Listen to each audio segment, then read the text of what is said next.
Sri Lanka will call Platinum One a landmark. Only 70 will call it home. Because the address and where you live matters. Platinum One, the finest address in Colombo. நாட்டை பிளவுபடுத்துவதற்கு முயற்சிக்கும் எந்தவொரு அதிகாரத்தையும் வழங்குவதற்கு தாம் எந்தவொரு சந்தர்ப்பத்திலும் தயாரில்லை என ஜனாதிபதி மஹிந்த ராஜபக்ச தெரிவிக்கின்றார்.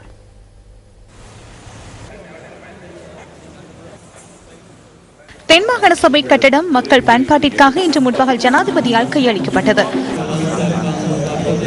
மாகாண சபை மற்றும் மத்திய அரசாங்கம் என யாராக இருந்தாலும் அனைவரும் மக்களின் நலனை கருத்தில் கொண்டே செயற்பட வேண்டும் என ஜனாதிபதி கூறியுள்ளார்.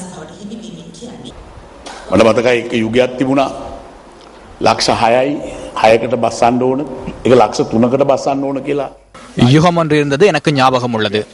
6 லட்சத்தை 6 ஆக்க வேண்டும், 3 லட்சத்துக்கு குறைக்க வேண்டும். அரசு சேவை அவ்வாறு காணப்பட்ட காலம் அது. ஓய்வூதியத்தை குறைத்தனர். அரசு சேவையாளர்கள் சிலருக்கு இந்த விடயம் மறந்திருக்கும். புதியவர்களுக்கு சில சந்தர்ப்பங்களில் இந்த விடயம் தெரியாது. மக்கள் உங்கள் மீது நம்பிக்கை கொண்டுள்ளனர். அரசியல்வாதிகள் செய்வார்கள் என நம்புகின்றனர். அந்த நம்பிக்கை உங்களுக்கு இருந்தால் இந்த புதிய வருடத்தில் உங்களிடம் வரும் மக்களின் கண்ணீரை துடைத்து அவர்களின் பிரச்சனைகளை கேட்டறிந்து அவற்றை தீர்க்க முடிந்தால் அதுதான் நீங்கள் பெற்றுக்கொண்ட வெற்றியாக நான் பார்க்கின்றேன். කඳුළු පෙරාගෙන එන ජනතාව, මේ ප්‍රශ්න අරගෙන එන ජනතාව. ඔවුන්ගේ ඇස්වල තියෙන කඳුළු පිස දාලා මට පුළුවන්කම තියෙනවා නම් ඔබට ඒක තමයි ඔබ ලබා ගන්න ජයග්‍රහණය කියලා මම දකින්නේ.